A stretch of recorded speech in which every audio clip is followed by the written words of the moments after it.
News 7 Tamil நேயர்களுக்கு வணக்கம். கேள்வி நேரம் நிகழ்ச்சிக்கு உங்களை வரவேற்பதில் மகிழ்ச்சி. கேள்விகள் உண்மையை வெளிக்கொண்டு வருவதற்கான ஆயுதம், கேள்விகள் அதிகாரத்திற்கு எதிரான குரல், கேள்விகள் தீர்வுகளை நோக்கிய பயணம். சமூகத்தில் நடக்கிற முக்கியமான நிகழ்வுகளை மக்கள் சார்பில் கேள்விகள் கேட்கப்பட்டாகணும். அதன் அடிப்படையில் ஒவ்வொரு நாளும் இரவு 7 மணிக்கு முதலாக நியூஸ் 7 தமிழ் தொடர்ந்து கேள்விகளை எழுப்பி வருகிறது. அதன் அடிப்படையில் இன்று நாம் எழுப்ப விரும்பும் கேள்விகள் எவை என்று பார்க்கலாம்.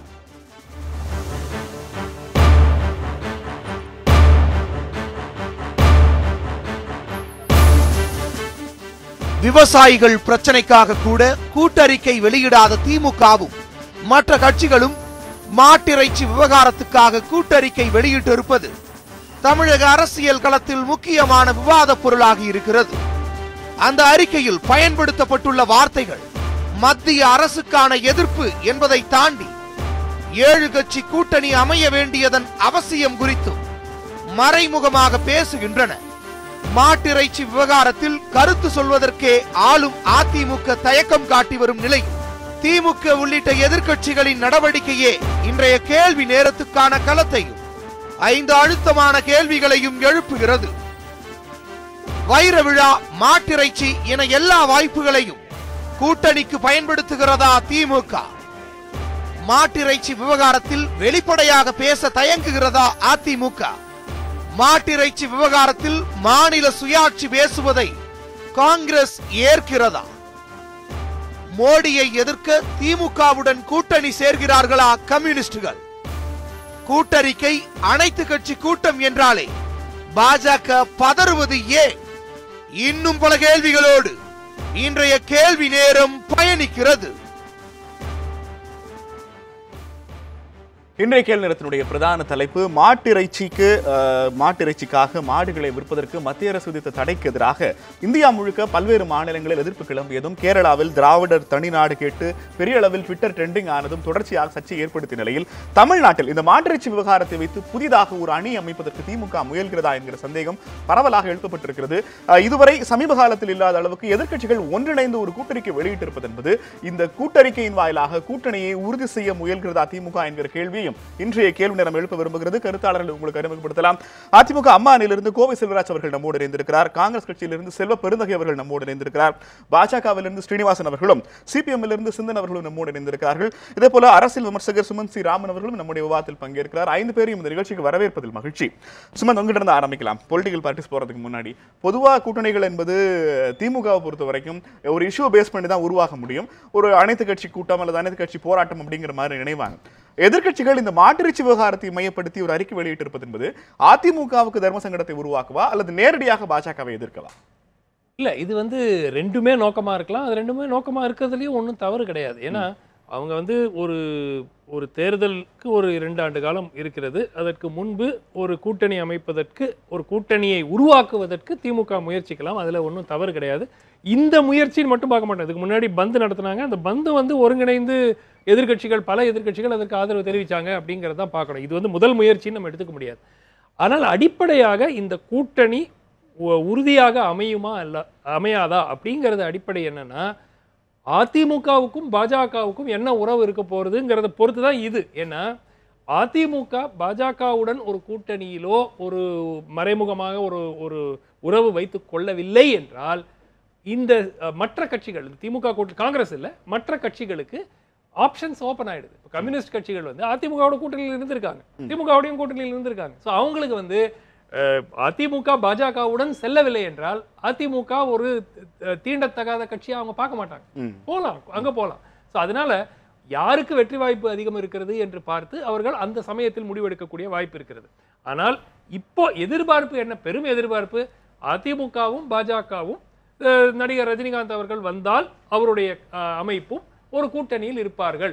எதிர்பக்கம் மற்ற கட்சிகள்லாம் இருப்பாங்க. இதுதான் இன்றைய சூழலில் எதிர்பார்ப்பு. இது யாருடைய எதிர்பார்ப்பு இல்ல. இது நம்ம பரவாயில்ல, நம்ம பேசுறது ஆஃப் த ரெக்கார்டு பல கட்சி தலைவர்களே சொல்லக்கூடிய கருத்து தான் இருக்கு. இது திரு ரஜினிகாந்த் வருவாரா மாட்டாரா அது வேற ஸ்டோரி. ஆனால் வந்தால் இந்த ஃபார்மேஷன் இந்த 3 கட்சிகளும் ஒரு புறமும், எதிர்ப்புறத்துல எனக்கு சுமன் சார் கேட்கறதுக்கு இருக்கிற அடிப்படையிலான கேள்வி, விவசாயிகள் பிரச்சனைகள் இருந்தே தொடர்ச்சியாக இடதுசாரிகள், விடுதலை சிறுத்தைகள், மக்கள் நல கூட்டணி பிரிந்த பிறகு மதிமுக தவிர ஏறக்குறைய எல்லா கட்சிகளும் திமுக ஸ்டாண்டை வந்து ஓரளவுக்கு வலு சேர்க்கிற மாதிரியான முடிவுகள் எடுத்துட்டு இருந்தாங்க. அந்த கூட்டணி வெளிப்படையாக தெரிகிறது. இப்ப அந்த கூட்டணிக்கு மூலமாக அதை அவங்க உறுதிப்படுத்திருக்காங்கன்னு எடுத்துக்கலாம். ஆனா இதுக்கு எதிரணின்னு ஒண்ணு, அதிமுக, பாஜக, ரஜினிகாந்த் அரசியல் வந்தால் அவருடைய கட்சிங்கிற இந்த ஃப்ளோவை யாரு கட்டமைச்சது? இல்ல, யாரு கட்டமைச்சது? ஃபர்ஸ்ட் ஆஃப் ஆல் பாஜக அதிமுகவினுடைய இந்த இணைப்பு முயற்சிகளில் எல்லாம் மறைமுகமாக ஏதோ ஒரு ரோல் செய்து கொண்டிருக்கிறதுங்கிறது இட்ஸ் ஓப்பன் சீக்ரெட். அது எல்லாருக்கும் வந்து கிட்டத்தட்ட அது வந்து வெளிப்படையா பேப்பர்ல வரலையே தவிர எல்லாருக்கும் வந்து ஓரளவுக்கு தெரியும் ஏதோ ஒரு இன்ஃப்ளூயன்ஸ் இருக்கு அப்படின்ட்டு. ரெண்டாவது, தொடர்ந்து மாநில அரசு பாஜக எடுக்கும் எந்த ஒரு பெரிய முடிவுக்கும் ஒரு பெரிய எதிர்ப்போ, இப்ப இந்த மாட்டிறைச்சி விஷயத்துல கூட பெருமையா ஒரு கண்டன கூட்டமோ ஒரு போராட்டம் அறிவிப்போ ஒண்ணுமே மாநில அரசு செய்யல. ஸோ அடிப்படையாக வந்து ஒரு ஏதேனும் எப்பாவது ஒரு இஷ்யூவா லைட்டா வந்து யாரானும் லோக்கல் பிஜேபி லீடர்ஸ் வந்து கடுமையா அரசு விமர்சனம் செஞ்சாங்கன்னாக்கா அதுக்கு ஒரு பதில் தெரிவிக்கிறாங்களே தவிர அதுக்கு மேல ஒன்றும் போல. ஸோ நிச்சயமா வந்து அதிமுகவும் பாஜகவும் நெருங்கி போகிக் கொண்டிருக்கிறார்கள். ஏன்னா அதிமுகவுக்கு மத்திய அரசினுடைய ஆதரவு பல காரணங்களுக்காக தேவைப்படுகிறது. பாஜகவுக்கு தமிழ்நாட்டில் ஒரு ஓட் ஷேர் இன்க்ரீஸ் பண்றதுக்கு அதிமுக போன்ற ஒரு பெரிய அதிமுகங்கிற வார்த்தையை சிங்குலர்லயே சொல்லிட்டு இருக்கீங்க. இப்ப அதிமுகங்கிறது ஆக்சுவலா ப்ளூரல். நீங்க எந்த அதிமுக இல்ல, அது நீங்க கொஞ்ச நாள் பொறுத்திருந்து பாருங்க. ஏன்னா அது வந்து நம்ம இன்னும் தேர்தல் உள்ளாட்சி தேர்தலை தவிர உடனடியா வரக்கூடிய தேர்தல் ஒண்ணும் கிடையாது. அப்கோர்ஸ் ஆர்கே நகர் வரும். ஆர்கே நகர் வரும். நீங்க இவ்வளவு நேரம் பேசுனதுல அதிமுக தான் எந்த அதிமுகவை ரெஃபர் பண்றீங்க? கொஞ்ச நாள் பொறுத்து பார்த்தோம்னாக்கா ஒரு அதிமுக தான் இருக்குங்கிறத என்னுடைய கணிப்பு. செல்ல பெருந்தகை, காங்கிரஸ் தேசிய அளவில் உருவாக்க தவறிய ஒன்றை தமிழ்நாட்டில் திமுக உருவாக்குகிறதுன்னு சொன்னா ஏத்துக்குவீங்களா? மோடி அரசுக்கு எதிரான 3 ஆண்டு கால எதிர்ப்பலைகளை ஒருங்கிணைத்து அறுவடை செய்கிற ஒன்றை தீவிரமாக காங்கிரஸ் முன்னெடுக்க தவறிவிட்டது. ஒவ்வொரு மாநிலத்திலும் மாநில கட்சிகள் அதை கைப்பற்றியிருக்கிறாங்க. தமிழ்நாட்டை பொறுத்த வரைக்கும் திமுக தொடர்ச்சியாக காங்கிரஸ் கூடன அல்லது முஸ்லிம் அமைப்புகளுடனான கூட்டணியை தவிர்த்து இன்னும் ஒரு பிரம்மாண்ட கூட்டணியை அதிமுகவை விடவும் தொடர்ச்சியாக பாஜக எதிர்ப்புல கட்டமைக்கிறது அப்படின்னு ஒண்ணு தொடர்ச்சியாக அவங்க நிகழ்த்திக்கிட்டு இருக்காங்க. இது தேசிய அளவில் காங்கிரஸ் செய்ய தவறியதுன்னு நான் குற்றம் சுமத்தினா நீங்க அதில் பதில் சொல்ல முடியாது. ரீஜினல் பார்ட்டிஸ் எல்லா மாநிலங்கள்லையும் இப்போ அந்தந்த மாநில தலைமை உருவாயிடுச்சு. முன்னாடி வந்து தேசிய கட்சி தான் வந்து இந்தியா முழுவதும் ஆண்டுட்டு இருந்தாங்க. அப்போ ரீஜினல் பார்ட்டிலாம் பெரிய பவர்ஃபுல்லாக இல்லை. இப்போ போக போக ஒரு காலகட்டத்தில் என்னாச்சு, ரீஜினல் பார்ட்டிஸ்லாம் டெவலப் ஆகிடுச்சு. குறிப்பாக காங்கிரஸ்ல இருந்து போன மம்தா பானர்ஜி, இன்னொரு பக்கம் காங்கிரஸ்ல இருந்து போன சரத் பவார், இப்படி ஒரு மாநிலமாக பார்த்தீங்கன்னா அவங்க ரீஜினல் பார்ட்டியை டெவலப் பண்ணிட்டு மாநில வாரியாக ஒருங்கிணைச்சிட்டாங்க. அந்த விதத்தில் தோல்வின்னு சொல்ல முடியாது. இப்போ பார்த்தீங்கன்னா திராவிட முன்னேற்ற கழகமும் அதிமுக, என்னுடைய கேள்வி ஹிஸ்டரியில கடந்த 3 ஆண்டுகளாக காங்கிரஸ் ஒரு எதிர்க்கட்சியாக அடுத்த 2 ஆண்டுகள நாடாளுமன்ற தேர்தல் வரப்போகிற போது எந்த தேர்தல் வியூகங்களும் உங்ககிட்ட இல்ல. ஆனா மாநில கட்சிகள் அதுக்கான ஒரு வியூகத்தை வகுக்க ஆரம்பிச்சிட்டாங்க. இப்ப திமுகவும் மற்ற கட்சிகளும் கூட்டறிக்கை வெளியிட வேண்டிய அவசியம் என்ன? இல்ல, நாங்க திராவிட முன்னேற்ற கழக கூட்டணியில தான் இருக்கோம் இன்றைய வரைக்கும். என்னுடைய கேள்வி அதுதான். திமுக செய்து கொண்டிருக்கிற ஒன்றை மத்திய அளவில் ஏன் காங்கிரஸ் தவறி இருக்கிறது? திராவிட முன்னேற்ற கழகம் தமிழகத்தை பொறுத்த வரைக்கும் மிகப்பெரிய கட்சி. அதில் மாற்று கருத்து இருக்க முடியாது. அந்த கூட்டணியில தான் காங்கிரஸ் இருக்கு. இப்போ அந்த செயலை வந்து காங்கிரஸ் பண்ணதுன்னா திராவிட முன்னேற்ற கழகத்துடன் இணைந்து செயலாற்றி கொண்டிருக்கு தமிழக மக்களுக்காக. இன்னைக்கு மாட்டிறைச்சி விஷயத்துல கூட எங்க கருத்தும் திராவிட முன்னேற்ற கழகத்தின் கருத்தும் ஒத்த கருத்து தான். இல்ல, அதே மாதிரி பொது உடைமை தலைவர் உங்க துணைத் தலைவர் ராகுல் காந்தியோட ட்வீட்டை பார்த்தா அப்படி தெரியலையே. என்ன சொல்றாரு? தொடர்ச்சியாக பாஜகவினுடைய நடவடிக்கைக்கு எதிராக கேரளாவில் கம்யூனிஸ்டுகளும் காங்கிரசுகளும் பொதுவெளியில மாட்டிறைச்சி விநியோகம் அல்லது மாட்டு வெட்டி சமைப்பது உள்ளிட்ட பல்வேறு செயல்கள் தவறுன்றார். என்ன சிஸ்டத்தை தவறுன்றார்னா, சில இடத்துல வந்து சிறிய காளைகளையோ சிறிய கன்றுக்குட்டிகளையோ வெற்றி கொன்று விநியோகம் பண்ணாங்கன்ற ஒரு செய்தி வந்திருக்கு. அந்த செய்தியை அவர் வந்து வன்மையா கண்டிச்சிருக்காரு. இது போன்ற செயல்கள் ஈடுபடக்கூடாதுன்னு. நான் என்ன சொல்றேன், அதுக்கு எதுக்கு முடிச்சு போட வேணாங்க. அது போன்ற செயல்களை செய்யக்கூடாதுன்னு அவ்வளவு வேகமா ட்வீட் பண்ண தெரிஞ்ச ராகுல் காந்தி அவர்கள் இந்த மாட்டிறைச்சி தொடர்பான விவகாரத்தில் என்ன விதமான வலுவான எதிர்ப்பை பதிவு செய்தார்? கண்டிச்சிருக்காரு. சோப்பு விஷயத்துல கண்டிச்சிருக்காரு. தலித் மக்கள் எல்லாம் சோப்பு போட்டு கேள்வி இந்த விஷயத்தில் சோனியா காந்தி, துணைத் தலைவர் ராகுல் காந்தியினுடைய எதிர்ப்பு என்ன சொல்லியிருக்காரு? மாட்டிறைச்சி ஒரு மனிதனுடைய தார்மீக உரிமையில் கை வைப்பதற்கு பிஜேபியோ எந்த சக்திகளுக்கும் அதிகாரம் கிடையாது, அவர்களுக்கு எந்த உரிமையும் கிடையாதுன்னு சொல்லியிருக்காரு. நான் என்ன சொல்றேன் வரேன்னா, ஒருத்தனுடைய கலாச்சாரம், ஒருத்தனுடைய பண்பாடு, உணவு பழக்க வழக்கம், இதெல்லாம் சொல்றதுக்கு பிஜேபி யார், அந்த அரசு யாருங்க? இது என்னுடைய உணவு பழக்க வழக்கம், என்னுடைய கலாச்சாரம், என்னுடைய மூதாதைகளுடைய பாட்டன் முப்பாட்டன் எல்லாம் அருந்தியது. இது 1000 ஆண்டுகளாக தான் நாங்க சாப்பிட்டு இருக்கோம். 1000 ஆண்டுகளுக்கு முன்னாடி இந்த கறி உணவெல்லாம் யார் சாப்பிட்டு இருந்தாங்க? இல்ல நான் ஒரு கேள்வி வெளிப்படையாவே போடுறேன். பிஜேபியினுடைய ஒவ்வொரு நடவடிக்கைகளுக்குமான எதிர்வினை என்பது மாநில கட்சிகளும் இடதுசாரிகளும் தொடர்ந்து பயங்கரமா சிக்ஸர் அடிக்கிற போது நீங்க பேட் எடுத்து கிரவுண்டுக்குள்ளே வர மாட்டீங்க. நான் கடுமையா எதிர்க்கிறேன். இப்ப நான் யாரை நீங்க எதிர்க்கிறேன்னு சொல்றதும் ராகுல் காந்தி எதிர்க்கிறேன்னு சொல்றதும் வேற. கள அரசியல்ல உங்களுடைய பங்கு என்னன்னு கேக்குறேன். நிறைய இருக்கு கள அரசியல் எல்லாமே. அங்க பின்னாடி வந்து எல்லா கட்சிகளும் இருக்காங்க. இன்னைக்கு அன்னை சோனியா காந்தி வந்து புதுடெல்லியில ஒரு கூட்டத்தை கூட்டுறாங்க. அனைத்து கட்சியும் போயிட்டு கலந்துக்கிறாங்களா, ஒத்த கருத்து வச்சு தான் கலந்துக்கிறாங்க. அந்த நிகழ்வுகள்லாம் செய்யறது காங்கிரஸ் பினராயி விஜயனும் செய்யறதான் ராகுல் காந்தி செய்யறாருன்னு உங்களால மனசாட்சியோடு சொல்ல முடியும்? அப்படிலாம் சொல்ல முடியும். அதை விட ஓங்கி செய்யறாரு. அதை விட என்ன செஞ்சிருக்காங்கன்னு சொல்லி வலிமையா செய்யறாங்க. இந்தியாவுக்கு வழிகாட்டுறாங்க. இந்தியா குறிப்பா ஒரு இந்துத்துவ சக்தி வந்து இந்தியாவை ஆக்கிரமித்துக் கொண்டு இருக்கிறது. இதை அகற்றுவதற்கான மாநில அமைச்சருக்கு வருமான வரி சோதனைன்னு சொன்ன போது மேற்கு வங்கத்தை மொத்தமாக ஸ்தம்பிக்க செய்திருக்கிறார் மம்தா பானர்ஜி. முன்னாள் நிதி அமைச்சரும் எதிர்கால பிரதமரும் திரும்ப சொல்லப்படுகிற ப. சிதம்பரம் வீட்டில் ரெய்டு வந்த போது காங்கிரஸ் இது குறித்து என்ன அறிக்கை வெளியிட்டு இருக்கிறது? உங்களுடைய எதிர்ப்பு எங்க ஆட்சியா இருக்கீங்க தமிழ்நாட்டுல? நான் தேசிய அளவுல கேக்குறேன். தேசிய அளவுல எங்களுடைய செய்தி தொடர்பாளர் கண்டிச்சிருக்காரு. இது வந்து அரசியல் நோக்க முடியாது. குறிப்பா ஒரு முன்னாள் அமைச்சர். உங்க எதிர்ப்பு அந்த அறிக்கை செய்தியாளர் சந்திப்போடு நின்று விட்டதா? வேற என்ன செய்யணும்னு சொல்றீங்க? நீங்க சொல்லுங்க, என்ன செய்யணும்னு சொல்லுங்க. கண்டிப்பா சொல்லுவோம். தொடர்ச்சியாக ஒரு சட்டமன்ற தேர்தல் தோல்விக்கு பிறகு ஒரு புதிய கூட்டணியை உருவாக்குவதில் திமுகவுக்கு எந்த அளவுக்கு பங்கு இருக்கிறதோ அதே அளவுக்கான ஆர்வமும் உத்வேகமும் தொடர்ச்சியாக இடதுசாரி கட்சிகள்கிட்ட காணப்படுது. ஏன்?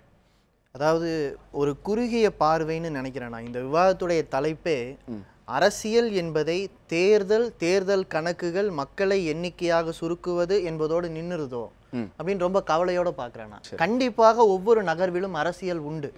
ஆனால் இந்த அரசியல் மாட்டிறைச்சி சாப்பிடுவதுங்கிற தனிநபர் உரிமையில தொடங்கி மாட்டிறைச்சி சாப்பிடுவதை எந்த அளவுக்கு கட்டுப்படுத்துவது என்கிற மாநில உரிமை வரையிலும், பாராளுமன்றம் என்ன விஷயங்களில் சட்டம் இயற்றலாம், சட்டமன்றம் என்ன விஷயங்களில் சட்டம் இயற்றலாம், இந்த விவசாயிகளுடைய அன்றாட நடவடிக்கையில் எது முக்கியம், எதை அவர்கள் செய்யலாம் கூடாது என்று தலையிடுகிற எல்லா உரிமைகளும் சம்பந்தப்பட்டது. இந்த அரசியலை நீங்க பேசுங்கன்றனா இந்த அரசியலுக்காக இந்த கூட்டறிக்கையை தனியா பேசுங்க. நான் ஒண்ணு இல்ல இந்த கேள்வி, இந்த அரசியலை உங்களுக்கு தனியாய் பேசுவதற்கு வலு இல்லைங்கறனால ஒரு கூட்டறிக்கை வெளியிட வேண்டிய அவசியம் இல்லை. என்னோட கேள்வி உங்க அதான் சொல்ல வரேன். இடதுசாரிகளால மாநிலங்கள்ல நீங்க தீவிர எதிர்ப்பு உங்க கேள்வியை தாண்டி வேற விஷயங்களுக்கு விவாதத்தை திசை திருப்ப வேண்டிய தேவையும் எனக்கு கிடையாது, கவலையும் எனக்கு கிடையாது. இப்ப பிரச்சனை என்ன, ஏற்கனவே பல அனைத்து கட்சி கூட்டங்கள் அறிவிக்கப்பட்ட போது 2 நேரங்களில் இடதுசாரிகள் மாற்று கருத்தை சொல்லியிருக்காங்க. ஒன்று, திராவிடர் கழகம் சார்பாக நடந்தபோது நாங்கள் கலந்துக்கல, தேர்தல் வரக்கூடிய நேரத்தில் நாங்கள் அப்படி ஒரு சிக்னலை நாங்கள் வெளியிட விரும்பலன்னு சொல்லியிருக்கோம். அதே மாதிரி விவசாயிகளுடைய பிரச்சனை வந்தபோது இடதுசாரிகள் கலந்து கொள்ள வேண்டும் என்று வற்புறுத்தி, உங்களுக்கே தெரியும் கூட்டணிக்குள்ளேயே பல கோரிக்கைகளும் கேள்விகளும் வந்தபோதும் வெளிப்படையாக சொல்லியிருக்கோம், தேர்தல் நேரத்தில் இந்த மாதிரியான சிக்னல் நம்ம கொடுக்க வேண்டான்னு. நீங்க அதை புரிஞ்சுக்கும் போதே ஒரு அரசியல் சாமானிய மக்களுடைய வாழ்க்கையை ஒரு மத்திய அரசின் நடவடிக்கை பாதிக்கிறது, இதை நம்மால் தனித்து தடுக்க முடியாது என்பது யோகி ஆதித்யநாத் உட்பட எல்லாருக்குமே கடிதம் எழுதினார் பினராயி விஜயன். எல்லா சீஃப் மினிஸ்டர்ஸ்க்கும் எழுதினார் இது மாநில உரிமையை பாதிக்குதுன்னு. அப்ப பிஜேபியோடைய கூட்டணிக்கு போறோன்னு பேசலாமா? அப்ப நம்முடைய பார்வை அரசியல் என்பதை நாம் எப்படி பார்க்கிறோம்? நம்முடைய விவசாயிகள் வெறும் விவசாயிகளா? அவர்கள் இந்த பதில் வந்து வேற யாராவதாக இருந்தால் கண்டிப்பாக ஒரு ஏற்றுக்கொள்ளக்கூடிய பதில். மக்கள் நல கூட்டியக்கத்தை நீங்கள் ஆரம்பிக்கிற போதும் இதே மாதிரி ஒரு பிரச்சனையை எதிர்கொள்வதற்கு இடதுசாரிகளால் தனியாக முடியுமா? ஒத்த கருத்து இருக்கிற மதிமுகவையும் பிசிகாவையும் நாங்கள் ஒருங்கிணைக்கிறோம், இது தேர்தல் கூட்டணி அல்ல, மக்கள் நல பிரச்சனைகளுக்காக கட்சிகள் ஒன்றிணைந்து செயல்படும் அப்போதும் இதே டயலாக மாத்தாம சொன்னீங்க. ஆனா அது கூட்டணியாக உருவாகி இருக்கிறது. இப்ப இந்த கூட்டணி உருவாக்கும் போது மிக தெளிவாக தேர்தல் என்று வரும்போது அதை பற்றி முடிவெடுப்போம்னு சொன்னோம். இது மாதிரியாக ஒரு இந்த தேர்தல் என்று வரும்போது இந்த கூட்டியக்கம் என்கிற முயற்சி, அதே மாதிரி இன்னொரு முயற்சி இடதுசாரிகள் இன்றைக்கு ஒரு மேடை அமைச்சிருக்கிறோம். இது மாதிரி பல முயற்சிகள் நாங்க செய்யறோம். களத்தில இன்றைக்கு மக்கள் பாதிக்கப்படும் அடித்தளம் சொல்லிட்டு போறதுல என்ன பிரச்சனை இல்லைங்க. நான் ஏங்க எல்லாத்தையுமே வாக்கோடையும் ஏன் மக்களை எண்ணிக்கையா சுருக்குறீங்க? இன்றைக்கு மக்களுக்கு பிரச்சனை வந்திருக்கிறது. அனைத்து கட்சிகளை நான் இன்னும் சொல்றேன், இந்த இந்த அறிக்கையில் சொல்லப்பட்ட சில தொகுதிகளில் இடைத்தேர்தல்களில் நின்றதும் சில தொகுதிகளில் நிற்காமல் போனதும் யாருடைய அரசியல் லாபத்துக்காக? இந்த அறிக்கையை பொறுத்த வரைக்கும் இதற்கு முன்னால எல்லா கட்சிகளுக்கும் அதிமுக அம்மானி, அதிமுக புரட்சி தலைவி அம்மானி, பாட்டாளி மக்கள் கட்சி எல்லாருக்கும் அழைப்பு விடுத்திருக்கோம். இன்றைக்கும் மாவட்டங்களில் போராட்டம் நடக்கும்போது இவர்கள் அனைவருக்கும் நாங்கள் அழைப்பு விடுப்போம். வருவதும் வராததும் மக்கள் நலனில் அவர்களுக்கு என்ன அக்கறை இருக்கிறது, விவசாயிகள் பிரச்சனைக்காக அனைத்து கட்சி கூட்டத்தில் கலந்து கொள்ளாததற்கு இடதுசாரிகள் சொன்ன காரணம் என்ன? அதை தான் நானும் சொல்றேன். அந்த நேரத்தில் இடைத்தேர்தல் இருந்தது காரணத்தினால கலந்து கொள்ள முடியாது. மக்களை வாக்காளர்களாகவும் மக்களை வாக்குகளா மட்டும் பாக்குறீங்க, பிரச்சனைகளை பார்க்க மாட்டேங்கிறீங்களா? ஏங்க அந்த நேரத்துல தான் அதை சொல்றோம். அப்போது எவ்வளவு பெரிய பற்றி எரிகிற பிரச்சனை இருந்தாலும் தேர்தல் வரும்போது உங்களால ஒரு நிலைப்பாடு எடுக்க முடியாது. அந்த வடக்கு மண்டல இது டெல்டா மண்டலத்துல முதல் போராட்டத்தை தொடங்கியது இடதுசாரிகள். காவிரி உரிமை நமக்கு மறுக்கப்பட்டது முதல் கட்சியினுடைய கொள்கை சார்ந்த செயல்பாடுகள் குறித்து அல்ல, தலைமை கூட்டணிகள் குறித்து எடுக்கிற முடிவுகளுக்கு நீங்க ஜஸ்டிபிகேஷன் கொடுக்குறீங்க. கூட்டணி குறித்து முடிவெடுத்தா ஓபனா அறிவிச்சிட்டு போறோம். இது மிக தெளிவாக இந்த குறிப்பிட்ட பிரச்சனையில மாநில உரிமை பாதிக்கப்படுகிறது. விவசாயிகள் வெறும் விவசாயிகள் அல்ல, ஒரு ஆண்டுல ஒரு பகுதிக்கு தாங்க விவசாயம் பார்க்க முடியும். மீதி கால்நடை வளர்ப்பு சும்மா கால்நடை வளர்த்து கொஞ்சிட்டு போறதுக்கா?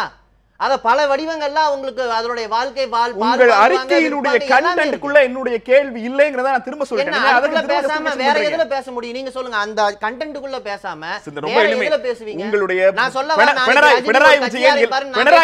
பினராயி விஜயன் எல்லா முதல்வர்களுக்கும் கடிதம் எழுதியது ஏற்றுக்கொள்ளக்கூடியது. இடதுசாரிகள் இதை எதிர்த்து நீங்க எவ்வளவு அறிக்கை நடத்துங்கள், போராட்டம் நடத்துங்கள். தமிழகத்தில் எதிர்க்கட்சிகள் ஒன்றிணைந்து கூட்டறிக்கை வெளியிட வேண்டிய அவசியம் என்ன? அவ்வளவுதான். எதிர்க்கட்சிகள் அனைத்தையும் அழைத்தோம், வந்த கட்சிகள் வந்திருக்கு. ஆனா இதை தேர்தலோடு முடிச்சு போடுவது என்பது குறுகிய பார்வை தேவையில்லை. செல்வராஜ் சார், மற்ற கட்சிகளுக்கு ஒரு கருத்து ஒன்று இருக்கிறது, அதை எப்போதும் அவர்கள் வெளியே சொல்கிறார்கள். மாட்டிறைச்சிக்கு நாங்கள் எதிரானவர்கள் தான் பாஜக இப்போது வரைக்கும் பகிரங்கமாக அறிவித்து தமிழ்நாட்டில் அரசியல் செய்கிறார்கள். எதுவுமே சொல்லாமல் வாயை திறக்காமல் அமைதியாக இருப்பதற்கான காரணம் என்ன? பயமா? அமைதியாக இருக்க வேண்டிய காரணம் இல்லை, பயமும் எங்களுக்கு கிடையாது. தமிழக அரசு தெளிவாக இது ஒரு முடிவெடுத்து அரசு அறிவிக்கும். அதனால அந்த அரசு அறிவிக்கிற தலைப்புச் செய்திகள் எல்லாம் தீர்ந்த பிறகு ஒரு மூலையில் அறிவிப்பீர்களா? பற்றி எரிகிற பிரச்சனைகள் ஒரு மாநில முதலமைச்சர் எல்லா மாநில முதலமைச்சர் என்ன பற்றி எரியுதுன்னு கேக்குறேன். என்ன பற்றி எரியுது? யாரு சாப்பிட வேணாம்னு சொன்னாங்களா? இதே ஒரு மாசத்துக்கு முன்னாடி ஒரு நிமிஷம் இந்த கட்சி ஒரு மாசத்துக்கு முன்னாடி பேசும்போது என்ன சொன்னாங்க? வறட்சியில் விவசாயி பூரா காளை மாடுகளை வீட்டில் வச்சிருக்கிற மாடு ஆடுகள் எல்லாம் வித்துட்டு இருக்காங்க, வெட்டுக்கு எடுத்துட்டு போறாங்கன்னாங்க. அதை காப்பாற்றணும்னாங்க. இப்போ அன்னைக்கு வெட்டுக்கு அனுப்பலான்னு சொன்னவங்க இன்னைக்கு வெட்டுறதுக்கு அனுப்ப வேண்டாங்கிறாங்க. அதனால இவங்க அரசியல் ரீதியா ஒரு இன்ஜின் இல்லாத ரயில் ஓட்டிட்டு போறதுக்கு ஸ்டாலின் முயற்சிக்கிறாரு. அந்த பெட்டிகளா இதெல்லாம் இணையுது. அதனால இது ஒரு அடி கூட நகராத ரயில் இது. இந்திரா காந்தி ஒரே ஒரு நிமிஷம்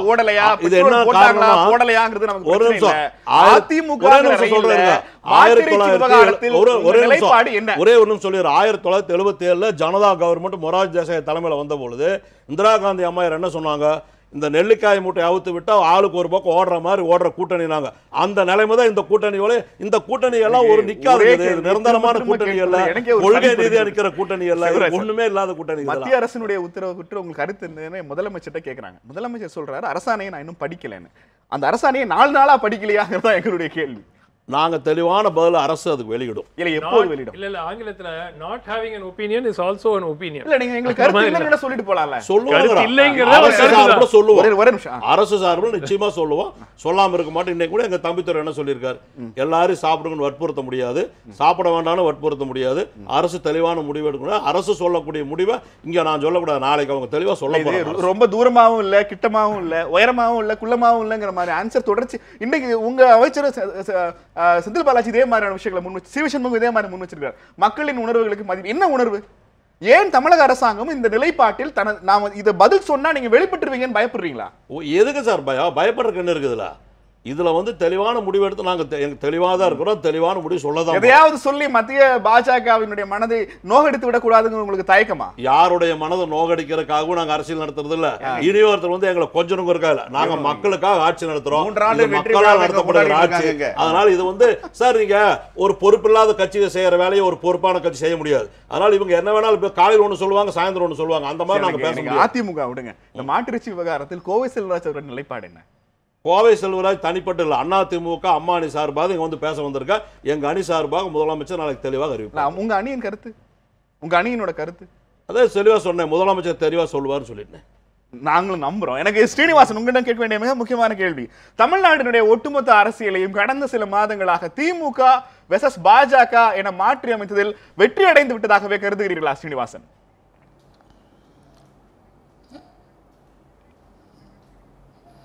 இல்ல, அரசியல் களத்தில் அவர்களுக்கு இப்போதுதான் ஒரு ஆரம்ப பயிற்சி எடுத்துக்கொண்டிருக்கிறார் அண்ணன் ஸ்டாலின் அவர்கள் என்பதுதான் எனது கருத்து. இந்த மாதிரியான ட்ரெண்ட் எப்போது ஆரம்பித்தது என்றால், ஜல்லிக்கட்டு விவகாரத்தில் கிடைத்த இளைஞர்கள், மாணவர்கள் இவர்களுடைய ஆதரவை பார்த்து தொடர்ந்து இது போன்ற மத்திய அரசுக்கு எதிரான ஒரு நிலை தமிழ்நாட்டில் எடுபடும் என்று நினைத்து அவர்கள் செய்து கொண்டிருக்கிறார்கள். அது ஓரளவிற்கு இப்போது அவர்களுக்கு வெற்றி கிடைத்து கொண்டிருக்கிறது என்றுதான் சொல்வேன். மக்கள் கருத்தை உருவாக்க முயற்சித்து கொண்டிருக்கிறார்கள். இப்போ நீங்கள் இன்னொன்று, தேர்தலுக்கான இது கூட்டணியா என்ற ஒரு கேள்வியை நீங்கள் கேட்டிருக்கிறீங்க. இதில் ஒரு விஷயம் பார்க்கணும். கடந்த 5 ஆண்டுகளாக அல்லது அதற்கு முந்தைய காலத்திலிருந்தே ஜெயலலிதா அம்மையாருடைய மிகப்பெரிய பலம் என்னவாக இருந்தது என்று சொன்னால், யாருடனும் கூட்டணி இல்லை, நாளை நமதே 40 நமதே என்று அவர்கள் தைரியமாக சொன்ன அந்த கருத்து மக்கள் மனதில் அதிமுக ரொம்ப பலமான கட்சி என்ற அந்த ஒரு பிம்பத்தை உருவாக்கியது என்பது உண்மை.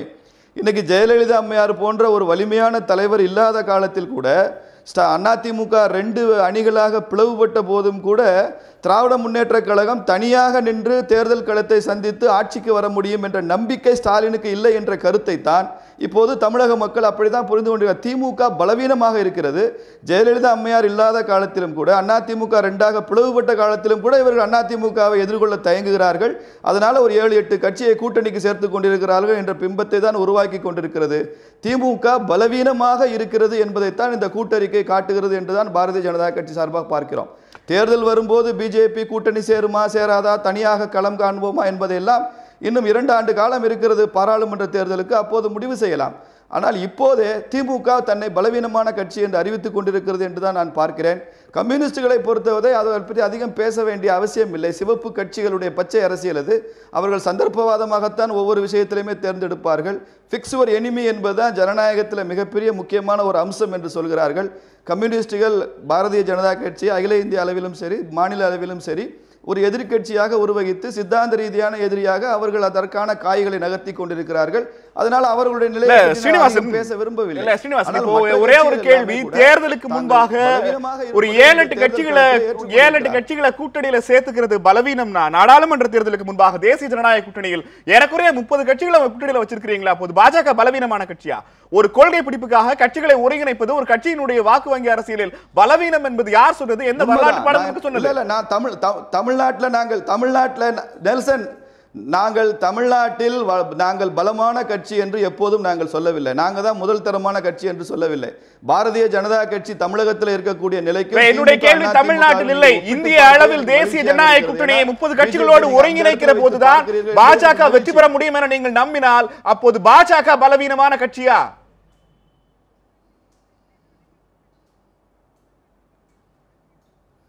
நான் அதை பற்றி பேசவில்லை. ஏனென்றால் 1985க்கு அப்புறமா ராஜீவ்காந்தி அவர்களுக்கு தான் இந்த நாட்டில் அறுதி பெரும்பான்மை கிடைத்தது.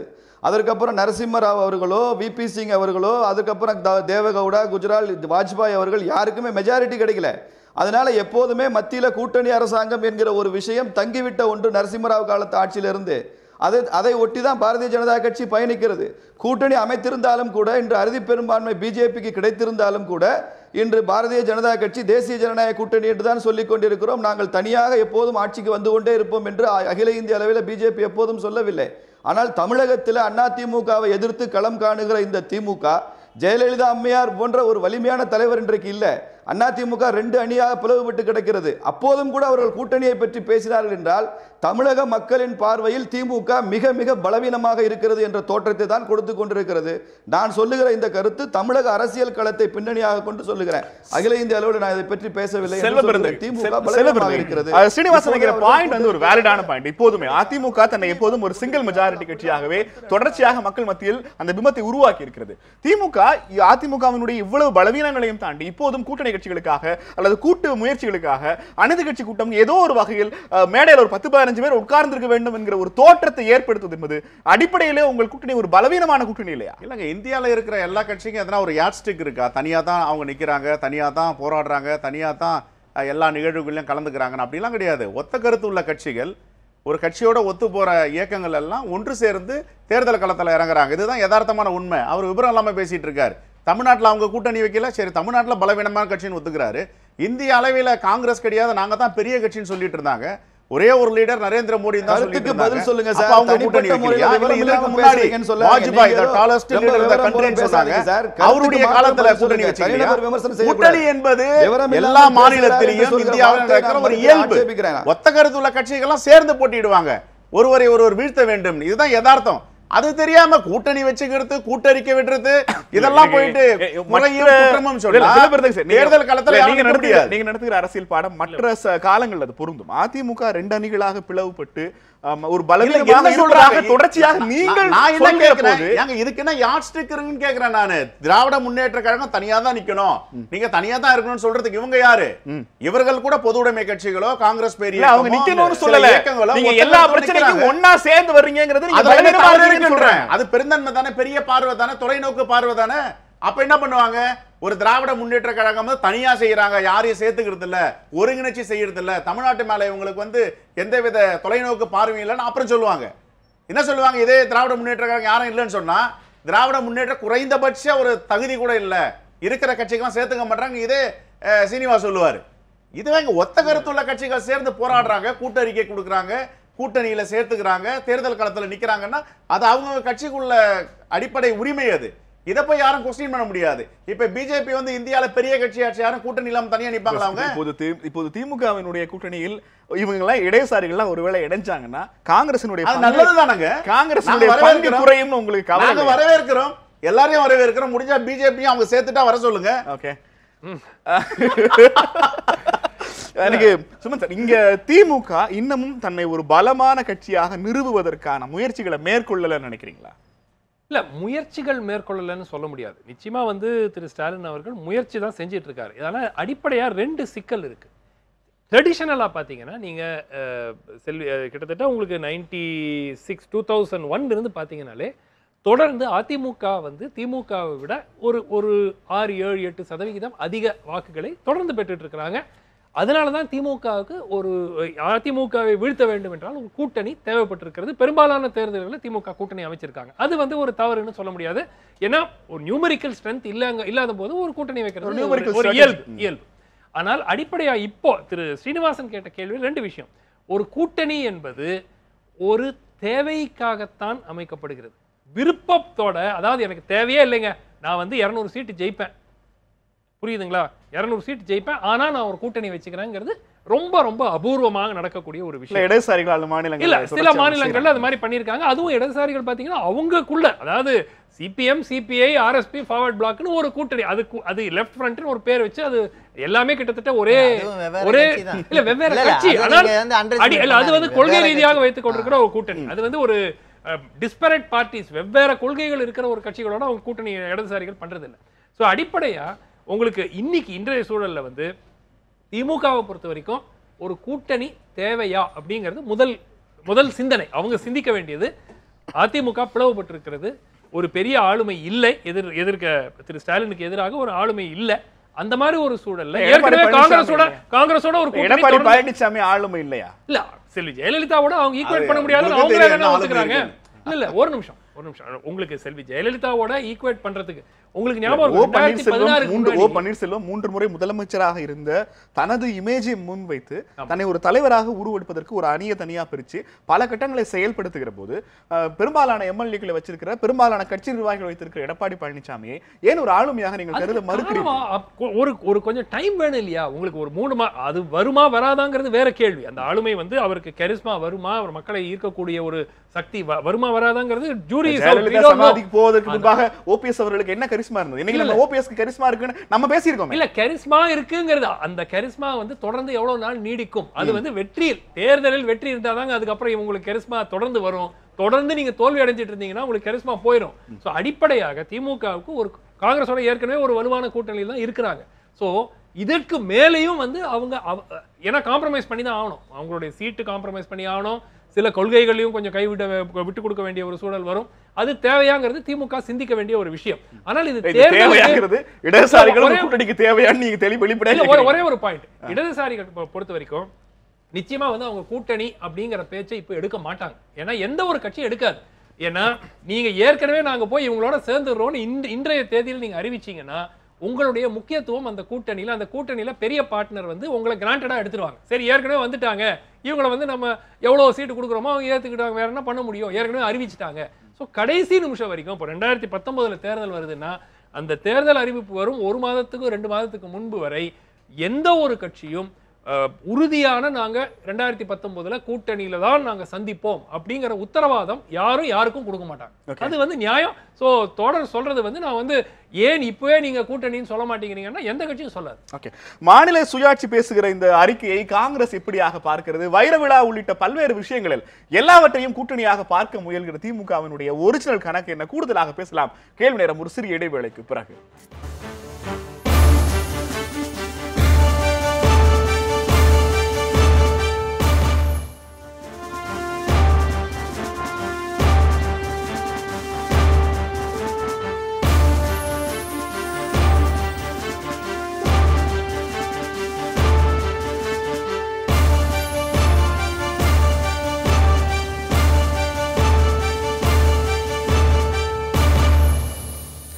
கேள்வி நேரம் தொடர்கிறது. மாட்டிறைச்சி விவகாரத்தில் தமிழகத்தில் இருக்கிற எதிர்க்கட்சிகள் எல்லாம் ஒன்று கூடி ஒரு கூட்டறிக்கை வெளியிட்டிருக்கிறார்கள். இந்த கூட்டணிக்கான அஸ்திவாரமா? திமுக எல்லா கட்சிகளையும் ஒருங்கிணைத்து ஒரு கூட்டணியை நிறுவ முயல்கிறதா என்கிற கேள்வியை முன்வைத்து இன்றைய கேள்வி நேரத்தில் விவாதித்துக் கொண்டிருக்கிறோம். இந்த கேள்வியை ட்விட்டர் சமூக வலைதளத்தில் நியூஸ் 7 தமிழ் தொடர்ச்சியாக எழுப்பியிருக்கிறது.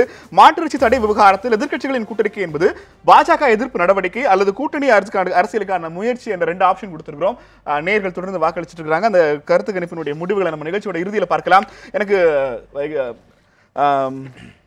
செல்லப்பிறந்தவர்களிடம் கேட்க வேண்டிய மிக முக்கியமான கேள்வி, அந்த அறிக்கையில் இருக்கிற ரொம்ப முக்கியமான ஒன்று, மாநில பட்டியலில் இருக்கிற பல முடிவுகளை மத்திய அரசு தாமே மத்திய பட்டியலில் இருப்பது போல நினைத்துக் கொண்டு எடுத்துக்கொள்வதை எதிர்க்கட்சிகள் முற்றிலுமாக நிராகரிக்கிறார்கள். அது பெரிய அளவில் அப்போஸ் பண்றாங்க. இந்த மாநில சுயாட்சிங்கிற வார்த்தையை காங்கிரஸ் எப்போதாவது கேட்டிருக்கிறதா? அதற்கு சமீப காலங்களில் காங்கிரஸ் கட்சியினுடைய பதில் என்ன? இல்லை, மாநில சுயாட்சியில் காங்கிரஸ் பேரியக்கம் ஆட்சியில் இருக்கும் போதெல்லாம் இந்த விதத்தில் தலையிட்டது கிடையாது. இப்போ குறிப்பாக இப்போ இருக்கிற கரண்ட் சுச்சுவேஷன் என்னன்னா, தமிழ்நாட்டில் ஒரு அரசு இருக்கா இல்லையா என்ற ஒரு மிகப்பெரிய கொஸ்டின் எழுந்திருக்கு. இந்த ஆட்சியை வந்து யார் நடத்துகிறாங்க? அதிமுக வந்து சுயமாக ஆட்சியாளர்கள் வந்து ஆட்சியை நடத்துகிறாங்களா, இல்லை டெல்லி கட்டுப்பாட்டில் இந்த ஆட்சி இருக்கான்றத ஒரு மிகப்பெரிய கேள்வி. இப்போ கிராமத்தில் போனால் கூட இந்த ஆட்சி யாருடைய ஆட்சின்னு கேட்டால் மோடியோட ஆட்சின்னு சொல்கிறாங்க.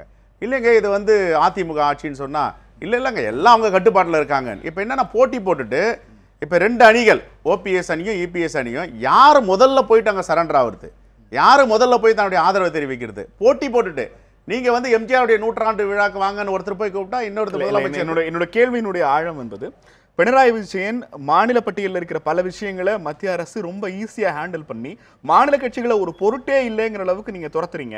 ஏறக்குறைய மம்தா பானர்ஜியும் அதே ஒரு ஸ்டாண்ட் எடுக்கிறாங்க. என்னுடைய கேள்வி சர்ச்சை அல்ல, மாநில சுயாட்சிங்கிற வார்த்தையை முதலமைச்சர்களும் பெரும்பாலான மாநில கட்சி தலைவர்களும் பயன்படுத்துவதை காங்கிரஸ் எந்த இடத்திலையுமே நீங்க அக்னாலேஜ் பண்ணலையே. நாங்க எப்படி எங்களுடைய மாநிலத்தை விட்டு கொடுக்க முடியும்? காங்கிரஸ் கட்சின்றது தமிழ். என்னுடைய கேள்வி, மாநில சுயாட்சிங்கிற கொள்கையை காங்கிரஸ் கட்சி இப்போது எப்படி பார்க்கிறது? மாநில சுயாட்சிக்கு நாங்கள் ஆதரவு தெரிவிக்கிறோம். மாநில சுயாட்சி சுயமா இருக்கணும்னு நினைக்கிறோம், சுதந்திரமா இருக்கணும்னு நினைக்கிறோம். சில இப்ப கல்வியெல்லாம் வந்து மாநிலத்திலிருந்து மத்திய காங்கிரஸ் கடுமையா எதிர்க்கிறோம். மாநில சுயாட்சிக்கு மிகப்பெரிய அளவில் குந்தகம் விளைவிக்கிற நீட் மாதிரியான தேர்வுகளை அறிமுகப்படுத்தினதே காங்கிரஸ் ஆட்சியில் அப்படிங்கறத நாம இங்க பதிவு செய்து விட்டு காங்கிரஸ் கட்சி மாநில சுயாட்சியை ஆதரிக்கிறது அப்படிங்கிற செல்லவருந்தகை குற்றத்தை அப்படியே இங்க பதிவு செய்கிறது. இல்ல, தவறா சொல்றீங்க. முழுக்க சொல்ற இந்த நீட் தேர்வுல மிகப்பெரிய குளறுபடி நடந்திருக்கு. முதலமைச்சராக செல்வி ஜெயலலிதா அவர்கள் இருக்கும் பொழுது நீட் தேர்வுல ஒரு வருடம் வந்து விலக்கு கொடுத்தாங்க. என்ன சொல்லி கொடுத்தாங்க? குளறுபடி இருக்கு. முழுக்க ஒற்றை தேர்வு என்கிற முயற்சியை மேற்கொண்டது யார்? என் கேள்வி அவ்வளவுதான். இல்ல, மேற்கொள்ளல. அதுக்கு வந்து ஒரு கமிஷன் போட்டாங்க. அந்த கமிட்டி வந்து பரிந்துரை செஞ்சதை காங்கிரஸ் பேரியக்கம் வந்து நடைமுறைப்படுத்தல. ஆனா இவங்க வந்து இதை அதுக்கு மேல போயிட்டு 1% மாணவர்களா 99% மாணவர்களான்னு பார்க்கும்போது கிராமப்புற மாணவர்கள்லாம் புறக்கணிச்சுட்டு 1% மாணவர்களுக்காக தான் தேர்வு நடத்துறாங்க. மாநில சுயாட்சிக்கு பெரிய அளவில் குரல் கொடுக்க காங்கிரஸ் தயாராக இருக்கு. நாங்க தயாரா இருக்கோம். மாநில சுயாட்சி எங்களுக்கு தமிழ் மாநிலத்தை நாங்க விட்டு எங்க போக முடியும்? அதிமுக மாநில சுயாட்சி அதிமுக சொல்லிட்டு இருந்தீங்க, பேசலாம். நான் என்ன சொல்றேன்னா, இப்ப அதிமுக என்ற ஆட்சி இப்ப எப்படி செயல்படுறது நம்ம கூர்ந்து கவனிக்கணும். இப்ப மத்திய அரசு என்ன கொண்டு, நான் சொல்றேங்க, ஒரு கலாச்சார அடிப்படையில் ஒரு உணவு பழக்க வழக்கெல்லாம் கை வைக்கிறாங்க. இன்னைக்கு வந்து கூட்டறிக்கை எவ்வளவு சீரியஸ் மேட்டர் தெரியுங்களா? அது மாட்டுக்கறி என்பது ஒரு புரதச்சத்து. நீங்க மருத்துவர்கிட்ட போனா மருத்துவர் சொல்றான், அவனுக்கு நெஞ்சக வலியா, டியூபரோகுலோசிஸ் இருக்கா, நீ மாட்டுக்கறி சாப்பிட்டு பிரிஸ்கிரைப் பண்றாங்க. இந்த காலத்துலாம் டிபிக்கு மருந்து, அந்த காலத்துல டிபிக்கு மருந்தே கிடையாது. நேருடைய மனைவி கமலா நேருவுக்கு டியூபர்குலோசிஸ் அட்டாக் ஆகும்போது இந்தியாவில் மருத்துவம் கிடையாது, மருந்து கிடையாது. ஜெர்மனியில் போய் தான் மருத்துவம் பார்த்துட்டு வராங்க பல தலைவர்கள், பல மக்கள். இது மாதிரி அன்றைய காலத்தில் வந்து புரதச்சத்துவே டியூபர்குலோசிஸ்க்கு மருந்தே இதுதான். சரி, ரிக்வேதம் என்ன சொல்லுது, யஜுர்வேதம் என்ன சொல்லுது, சமவேதம் என்ன சொல்லுது, இவங்க சொல்ற வேதங்கள்லாம் என்ன சொல்லுது? அன்னைக்கு இவங்கெல்லாம் தூக்கி பிடிச்சது தான். அன்னைக்கு நாங்க சைவமா இருந்தோம், அவங்க அசைவமா இருந்தாங்க. இன்னைக்கு அதை எங்க கிட்ட கொடுத்துட்டு அவங்க சைவம் ஆயிட்டாங்க. நான் என்ன சொல்ல வரேன்னா, இது உணவு பழக்க வழக்கங்கள் எப்பவுமே அவங்க கொடுக்கறத வாங்கிக்கிறீங்க இல்லங்க. ஒரு எங்களுடைய கலாச்சாரம் மாறி போச்சு, நீங்க தானே மாத்துறீங்க. 1000 ஆண்டுகளுக்கு முன்னாடி நாங்க அசைவம் சாப்பிடலையே, அதுக்கு பிறகுதான் இந்த மாற்றங்கள்லாம். நான் என்ன சொல்றேன், ஒருவருடைய கலாச்சாரத்தை, உணவு பழக்க வழக்கங்களை, அவனுடைய வாழ்க்கை நிலையை நீங்க மாற்றாதீங்க, அதுல கை வைக்காதீங்க. இந்த கூட்டறிக்கை என்பது சாதாரண விஷயம் இல்லைங்க. எல்லாத்துக்கும் கூட்டறிக்கை கொடுக்கல. இதுக்கு ஏன் கூட்டறிக்கை கொடுக்குறாங்கன்னா, இன்னைக்கு மாட்டு இறைச்சி இல்லாம வாழ முடியாது. எளிமையான உணவை தான் அவனுக்கு கிராமத்துல, எளிமையான உணவை தான். இன்னைக்கு வலிமையா இருக்கிறான், மூட்டை தூக்குறான், வண்டி இழுக்கிறான். உழைப்பாளிக்கு எந்த உணவு? நீ வேற எதனா மாற்று வச்சிருக்கீங்களா சொல்லுங்க பாப்போம். இல்ல நீங்க மாட்டு இறைச்சி சாப்பிடமா, மாற்று கொடுக்குறேன், இதை விட நீங்க வலிமையா இருப்பீங்க, இதை விட எளிமையான உணவு இருக்கு, இதை விட இன்னும் சீப்பஸ்ட் ஃபுட் இருக்குன்னு சொல்லுங்க பாப்போம். இன்னைக்கு எவ்வளவு பெரிய 1 லட்சம் பேருக்கு வேலை வாய்ப்பு எழுந்திருக்காங்க. 1 லட்சம் கோடி இழப்பு இவங்க கொண்டு வந்த இந்த அறிக்கையால, சட்டத்தால. சென்னையில் தமிழ்நாட்டில் பார்த்தீங்கன்னா 20,000 கோடி இழப்புன்றாங்க. வேலை வாய்ப்பு மிகப்பெரிய அளவில் போயிட்டு இருக்கு. தோல் கம்பெனிலாம் மாற்ற போறாங்க. நான் கேட்குறேன், அப்போ நீங்க இவ்வளவு கொண்டு வரீங்க. ட்ரம்ப் போறாரு, யுஎஸ்ஏ அதிபர், நாளைக்கு அவர் வந்தவொடனே பீப் ஸ்டீக் கேட்க போறாரு. என் நாட்டில் சாப்பிடாதீங்கன்னு சொல்ல முடியுமா? என் நாட்டில் அவைலபிலிட்டி இல்லைன்னு சொல்ல முடியுமா? அந்த பிரச்சனையை அவ்வளவு தூரம் சுருக்க வேண்டாம். ஸ்ரீனிவாசன் தொடர்ச்சியாக கை தூக்கி கொண்டே இருக்கிறார். ஸ்ரீனிவாசன், உங்களுக்கு கருத்துக்களை சொல்லுங்க.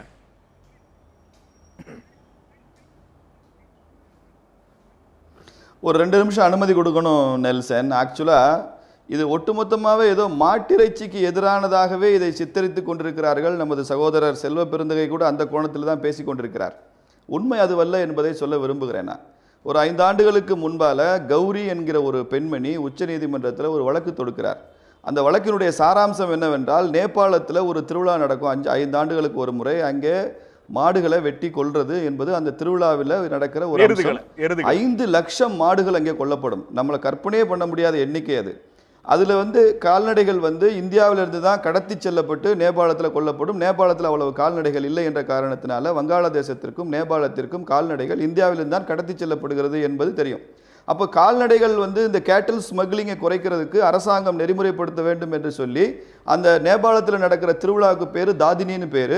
அந்த திருவிழாவுக்கு இவ்வளவு கால்நடைகள் போகிற ஆதாரங்களை எல்லாம் காண்பித்து ஒரு உச்சநீதிமன்றத்தில் வழக்கு தொடுக்கிறார். அதை தொடர்ந்து உச்சநீதிமன்றம் இதை நெறிமுறைப்படுத்த சொல்லி மத்திய அரசாங்கத்திற்கு ஆணையிடுகிறது. அதைத் தொடர்ந்து விலங்குகள் நல வாரியம் மத்திய அரசாங்கத்தினுடைய சுற்றுச்சூழல் துறையில் சம்பந்தப்பட்டது. அவர்கள் கொடுத்த இந்த நெறிமுறை தான். இந்த நெறிமுறையின்படி எங்கேயுமே நீங்கள் மாட்டிறைச்சி சாப்பிடாதீங்கன்னு சொல்லலை. செல்வ பெருந்த அவர்கள் சொன்னார், நீங்கள் விரும்பினா யார் வேணாலும் சாப்பிடலாம், நீங்களும் சாப்பிடலாம், நானும் சாப்பிடலாம் என்பதுதான் பிஜேபியின் கொள்கையை தவிர உணவில் அப்படி நெறிமுறைப்படுத்த வேண்டிய அவசியமும் இல்லை என்றுதான் பிஜேபியும் சொல்கிறது. 1000 வருஷத்துக்கு முன்னால் நாங்கள் சைவமாக தான் இருந்தோம்னு சொன்னார். நான் அதை மறுக்கிறேன். எப்போதுமே நம்ம அசைவமாக தான் இருந்திருக்கிறோம். அதனால தான் 2000 வருஷத்துக்கு முன்னால் திருவள்ளுவர் திருக்குறள் எழுதுறப்ப புலால் உண்ணாமை ஒரு அதிகாரமே எழுதியிருக்கிறார்.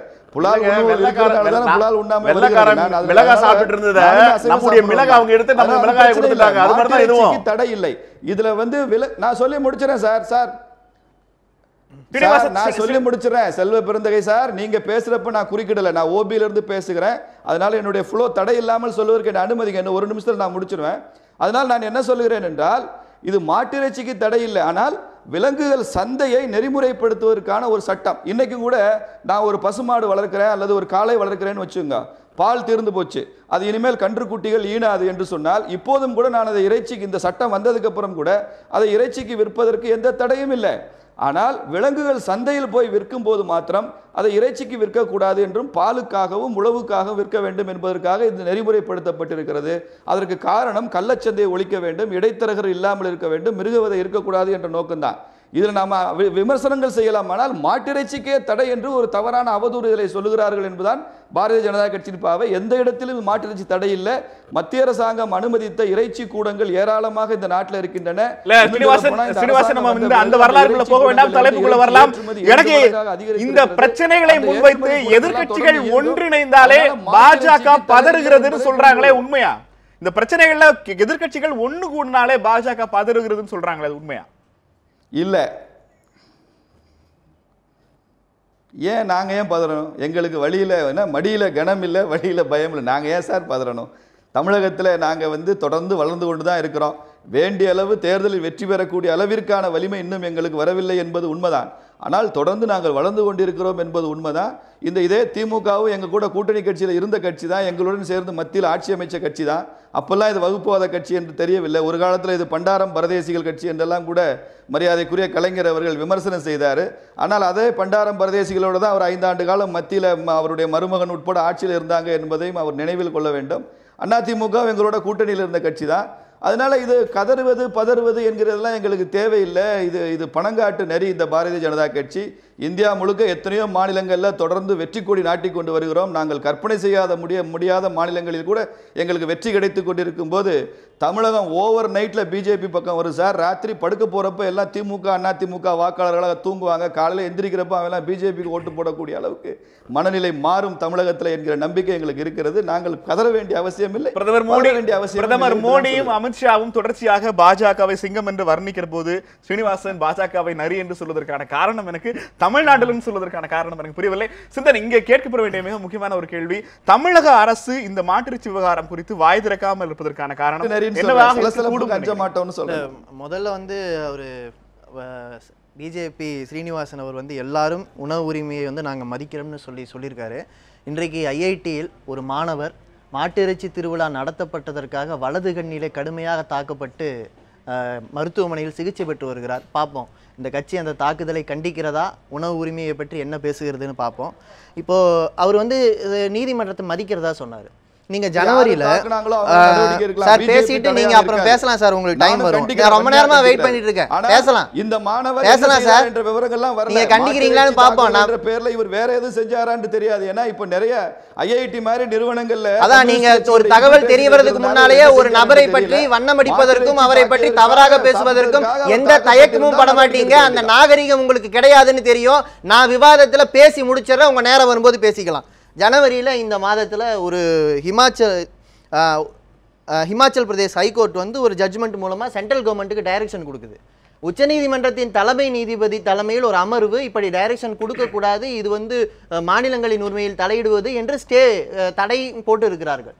இந்த காவிரி பிரச்சனையெல்லாம் வந்துச்சுன்னு வச்சுங்களேன், வழக்கு இங்கே பெண்டிங் இருக்குது, இதற்கு நீதிமன்றத்துக்கு அதிகாரம் கிடையாது என்றெல்லாம் சொல்லி தமிழ்நாட்டின் உரிமையை பறிப்பதற்கு எந்த தயக்கமும் இல்லாத பாஜக இந்த நோட்டிஃபிகேஷன் விஷயத்தில் நான் கேட்குறேன், என் மக்களுக்கு தாங்க விவாதத்துக்கு கொடுக்கல, விவாதத்துக்கு போட்டோம்னு சொல்கிறாங்க. இந்த பிஜேபி நபர்களாவது இன்றைக்கு விவாதத்தில் ஒருத்தர் ஒரு மாதிரி பேசுகிறாரு, இன்னொரு விவாதத்தில் வேற மாதிரி பேசுகிறாங்கல்ல, இவங்களுக்குள்ளேயாவது ஒரு கன்சென்சஸ் கொண்டு வந்தாங்களா? ஏன்னா நேபாளத்தில் நடக்கிற திருவிழாவுக்கு எங்கள் ஊரில் நடக்கக்கூடிய சின்ன சின்ன சந்தைகளை பாதிக்கிறார்கள். இந்த சந்தைகள் என்பதை நாம் ஒரு குறைத்து மதிப்பிடக்கூடாது. எங்கெல்லாம் மாட்டிறைச்சி சாப்பிடுகிற பழக்கம் இருக்கிறதோ அங்கெல்லாம் மாடு வளர்ப்பும் நன்றாகத்தான் இருக்கிறது. கேரளாவில் தான் அதிகமான பசுக்கள் இருக்கின்றன. மகாராஷ்டிராவில் பசு வதைக்கு தடை, அங்கே எருமைகள் தான் அதிகமாக இருக்கின்றன. நாம் இதனுடைய பொருளாதார சைக்கிளை புரிஞ்சுக்கணும். ஒரு மாநிலத்தின் உரிமை என்பதையும் புரிஞ்சுக்கணும். விவசாயிகளுக்கு ஏற்கனவே வறட்சி. பேசும்போது சார் சொன்னார், ஜல்லிக்கட்டுக்காக நாங்கள் போராடணும், ஜல்லிக்கட்டு எங்களுடைய மாடு எங்களுக்கு தெரியும், நாங்கள் வளர்க்கிறோம், எங்கள் குடும்பத்தில் ஒருத்தர் என்று நாங்கள் பேசினோம். அதே நேரத்தில் இந்த குடும்பத்தில் ஒருத்தராக மட்டும் அதை பார்க்கவில்லை, எங்கள் தொழிலிலும் அது ஒன்று. மாடு மேய்ச்சி மாட்டு சாணி அள்ளி பால் கறந்து குடிக்கிறது கூட அந்த மாட்டுக்கு செய்கிற துரோகம் தான் பார்த்தா. ஆனால் எங்கள் வாழ்நாளில் லட்சக்கணக்கான ஆண்டுகளாக எங்களோடு இருந்த கால்நடைகளை எங்களுக்கு பராமரிக்க தெரியும், எங்கள் வாழ்க்கையில் நீங்கள் அளவுக்கு மீறி தலையிடுகிறீர்கள் என்று நாங்கள் சொல்லுகிறோம். அதிமுகவை பொறுத்த வரைக்கும் நாங்கள் இந்த கூட்டறிக்கையில் அதிமுகவுடைய அம்மானியும் புரட்சி தலைவி அம்மானியும் இருந்து தமிழ்நாட்டின் நலனை பாதுகாப்பதற்கு அனைவரும் ஒன்று சேர வேண்டும் என்று நாங்கள் கூப்பிட்டோம். ஆனால் அவர்களுக்கு என்ன தயக்கம், நாளைக்கு என்ன சொல்ல போறாங்கன்னு தெரியல, பார்க்கலாம். ஆனா தமிழ்நாட்டின் நலனை பாதுகாக்க ஒரு ஒற்றுமை தேவைப்படுகிறது. வெட்டுவதற்கு தடை விதித்து அதற்கு பிறகு அதிமுக அந்த உத்தரவை திரும்பவே பெற்றிருக்கிறது. அந்த அடிப்படையில் அதனால விழிப்புணர்வு ஏற்கனவே இருக்கிறது. அது பார்க்கலாம். அதான் சொன்னேன், நாளைக்கு ஏதோ பேச போறாங்கன்னு சொன்னாங்கல்ல, நாளைக்கு அவங்க என்ன பேசுறாங்கன்னு பார்ப்போம். இதுல இன்னொரு இப்பதான் தடை உத்தரவு வந்துருச்சு. அதனால அந்த டாபிக் இல்ல, மெயின் ப்ராப்ளம் என்னன்னா நெல்சன், இதுல மத்திய அரசு ஒன்று மிக முக்கியமா திரு சீனிவாசன் இப்ப சொன்னார் இல்லையா, அதை வெளிப்படையாக தெளிவாக விளக்கவே இல்லை. ஒண்ணு. ரெண்டாவது, அப்படி விளக்கணும் மட்டும் போராது. என்னன்னா, இப்போ இறைச்சிக்காக ஒரு மாட்டை ஒரு விவசாயியோ யார் அந்த மாட்டை வளர்க்குறாங்களோ அவங்க எடுத்துட்டு போனோம்னா என்ன செய்யணும், அதை தெளிவா விளக்கல. இப்போ நேரடியாக கொண்டு போய் சமாதானப்படுத்துகிற முயற்சி மாதிரி இல்லைங்க. ரெண்டாவது, மூணாவது மிக முக்கியமான ஒரு பாயிண்ட் என்ன மத்திய அரசு தவறி விட்டாங்கன்னாக்க, இந்த மேட்டர்ல இப்போ ஒரு உதாரணத்துக்கு ஒரு சந்தை நடக்குது, இந்த சந்தையில வர அனைத்து மாடுகளும் இறைச்சிக்கு பயன்படுத்தப்படக்கூடாது அப்படின்னு ஒரு உத்தரவு போடுறதை விட அந்த இடத்துல நீங்க என்ன ஸ்லாட்டர் ஹவுஸ்ல என்ன ரெகுலேஷன் வைக்கிறீங்களோ அதே ரெகுலேஷன் எங்க கொண்டாங்க. யாரும் இல்லங்க, இந்த பிரச்சனை 2 நாளா தான இருக்கு. இப்ப நீங்க ஒரு இறைச்சி கூடத்துக்கு நீங்க எடுத்துட்டு போறீங்க அந்த மாடை, அங்க என்னெல்லாம் ஃபார்மாலிட்டிஸ் நீங்க பண்றீங்களோ அந்த செக்அப் எல்லாம் வந்து நாங்க சந்தையிலேயே பண்ணுவோம், பண்ணிட்டு போங்க, யார் வேணாம்னு சொல்ல போறாங்க. இது ஒரு ஐ திங்க் அது யோசிக்காமல் எடுக்கப்பட்ட ஒரு முடிவா இல்ல டெலிபரேட்டா வேணும் என்றே எடுக்கப்பட்ட முடிவான்னு தெரியல. ஆனால் நெட் ரிசல்ட் வந்து இது புவர் கம்யூனிகேஷன் அண்ட் இத ஈஸியா இந்த இவ்வளவு பெரிய சர்ச்சை ஏற்படாமல் இத சுலபமா அவங்க சார் எந்த போர் கம்யூனிகேஷன் இல்ல, இந்த போர் கம்யூனிகேஷன் இப்பதான் இதுக்கு முன்னாடியே மாட்டுக்கறி வச்சிருந்தவங்க வீட்ல தான் போயிட்டு உரிய அங்கீகாரத்தை அதிமுகவுக்கான உரிய அங்கீகாரத்தை தேர்தல் ஆணையம் தான் கொடுக்கல, நாம கொடுத்துறோம். செல்வராஜ் சார் சொல்லுங்க. அதாவது அவர் பேசும்போது சொன்னாரு பாஜக ஆட்சி தான் நடக்குது. 2006 2011 வரைக்கும் திமுக ஆட்சி மைனாரிட்டி ஆட்சி இருக்கும்போது சோனியா காந்தியோட பினாமி ஆட்சி கொத்தடிமை ஆட்சி நடந்துட்டு இருந்தது. அந்த மாதிரி பொண்ணு நடக்கல. நாங்க தெளிவா நடத்திட்டு இருக்கிறோம். 2000 ஃபைல் தேங்கி கிடந்த ஃபைல ஒரே மாசத்துல கையெழுத்து போட்டு இன்னைக்கு அரசாங்கம் வந்து தினசரி ஒரு ஆட்சி சிறப்பான ஆட்சி அம்மா உடனே சரியில்லாம செல்வி ஜெயலலிதா ஆட்சியோட இப்ப நடக்கிற சிறந்த ஆட்சி சொல்றீங்களா சொல்லுங்க. அம்மா வந்து உடனே சரியில்லாம ஒரு 3 மாசம் ஓ பன்னீர்செல்வம் ஒரு 3 மாசம் இருந்தார். 2 பேரும் ஒண்ணும் செய்யலாம். அம்மா உடம்புக்கு சரியில்லாம இருந்ததுக்கு அப்புறம் தேங்கி கிடந்த ஃபைல ஜெயலலிதா ஒண்ணும் செய்யலன்னு போற போக தள்ளி விடுறீங்க. அதான் சொல்ல வராரு. ஜெயலலிதா 3 மாசம், ஓபிஎஸ் 3 மாசம், 2 பேரும் அம்மா உடல்நல சரியில்லாம இருக்கும்போது எப்படி அவங்க பார்க்க முடியும்? அவங்க உடம்பு சரியாம போறதுக்கு முன்னாடி 3 மாசம் ஆண்டிருக்காங்க. ஃபைல பார்க்க வேண்டியது யார்? ஓபிஎஸ் நியமிச்சாங்க. ஒரு ஃபைலும் கையெழுத்து போடாம போயிட்டாரு. அத்தனையும் நகர்த்தி இன்னைக்கு அரசாங்கம் பணம் பூரா நிதி ஒதுக்கி எல்லா திட்டங்களும் சிறப்பா நடந்துட்டு இருக்குது. இந்த ஆட்சி இந்த அரசினுடைய அம்மா ஆட்சி நடக்குது. இந்த அரசினுடைய சாதனைகள் குறித்து இந்த கேள்வியை எழுப்பவே இல்ல. செல்வராஜ் சார் ஆட்சி இங்க எதுவும் கிடையாது. பாரதிய ஜனதா கட்சிக்கு கொண்டு அவங்களுக்கு கொண்டு வழிகாட்ட வேண்டிய அவசியம் இல்ல. கூட்டணி நம்பி நாங்க இல்ல. என்ன கூட்டணி இருந்தாங்க? உங்க என்ன கூட்டணி 95 பேர் இருந்தீங்க. உங்களால கூட்டணி சேர முடியுதா? சேர முடியாம ஒண்ணுல கருணாநிதி ஒண்ணாவிரதம் உட்கார்ந்தார். 1.5 மணி நேரத்துல சிலோன் தமிழர்கள் கொண்டு குவிக்கும் போது சோனியா காந்தியோட ஒரு போனுக்கு வேண்டி 2009 பிரச்சனைக்கு எல்லாம் இப்போது பதில் சொல்றீங்க செல்வராஜ். 2009 பிரச்சனைக்கு எல்லாம் பதில் சொல்றீங்க. தமிழ்நாட்டுல மட்டும் இல்ல 2009 பிரச்சனைக்கு பதில் சொல்றீங்க. நேத்து பிரச்சனைக்கு பதில் சொல்ல மாட்டேங்கிறீங்க. மாநில அரசுக்கு என்ன சுயாட்சி கொடுத்தாங்க? மாநில அரசுக்கு மொத்தமா சிதம்பரம் மந்திரி என்ன செஞ்சாரு? கைகள பேசிட்டு சிதம்பரம் வந்து மந்திரி என்ன செஞ்சாரு? ரிசர்வ் பேங்க் டைரக்டர் என்ன பண்ணாரு? சிதம்பரம் மந்திரி என்ன செஞ்சாரு? தமிழ் இந்தியா முழுவதும் எல்லா இடத்துலயும் 2009 மாநில அரசு கொடுத்திருந்த மானியத்தை வந்து மத்திய அரசு கையில எடுத்துருச்சு. அது மாதிரி ஒரு கேவலமான ஆட்சி எங்கேயுமே தெரியல. ஒரு கொத்தடிமை ஆட்சி நடத்திட்டு இருந்தாங்க. காங்கிரஸ் பத்தி பேசிட்டு இருக்கீங்க. இல்ல 2009 அந்த கட்சியில எம்எல்ஏ இருந்தவர் அந்த கட்சியில பல பதவிகள் அனுபவித்தவர் சேவாதள தலைவரா இருந்தவர். நீங்க சேவாதள மண்ணா கட்டி கொடுத்தாங்க. இல்ல நீங்க ரெண்டு பேரும் உட்கட்சி பிரச்சனை இன்னொரு நாள் பேசிக்கலாம். செல்வராஜ் சார் 2000 ஒண்ணே சொல்ல மாட்டிறைச்சி விவகாரத்துல அதிமுக நிலைப்பாடு என்னைக்கு சொல்லுவீங்க? மாட்டிறைச்சி விவகாரத்தில் அதிமுக நிலைப்பாட்டை என்னைக்கு சொல்லுவீங்க? அதிமுகவை பொறுத்தவரை இந்த மாடு சொல்றமே சார், இந்தியாவிலேயே தமிழ்நாட்டில் பூராம ஒரே ஒரு மிருகத்துக்கு தான் தை பொங்கல் கொண்டாடுறோம். அன்னைக்கு மாட்டுக்கு என்ன செய்யறோம்? காலைக்கு என்ன செய்யறோம்? மாலையெல்லாம் போட்டு சாமி போடுறோம். மாடு போடுற சாணியை விபூதியா நெத்தியில் வச்சுட்டு போறோம். கோமாதாங்கிறோம், லட்சுமிங்கிறோம், காம்பதேனுங்கிறோம். அந்த மாதிரி சாமி போடுற மாடை வெட்ட வேண்டாம்னு தான் சொல்றோம். அவ்வளவுதான் கேள்வி. மாடை வெட்டாதீங்கன்னு சொல்றோம். காளை மாடுகள்ல வந்து வயசான காளை மாடு வெட்டிட்டு போட்டோம்.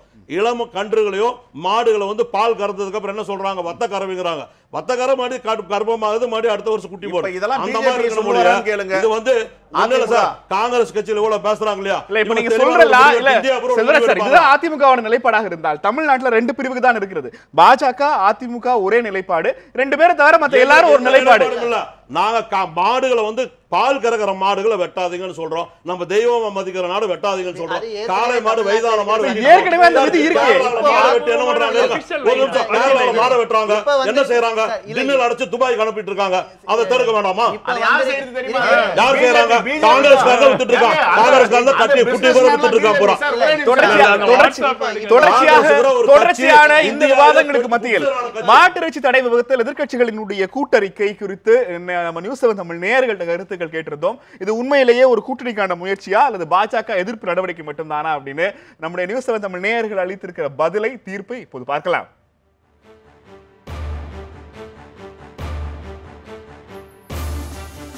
மாட்டிறைச்சி தடை விவகாரத்தில் எதிர்க்கட்சிகளினுடைய கூட்டறிக்கை என்பது பாஜக எதிர்ப்பு நடவடிக்கை என 68% பேரும், கூட்டணி முயற்சி என 32% பேரும் தெரிவித்திருக்கிறார்கள்.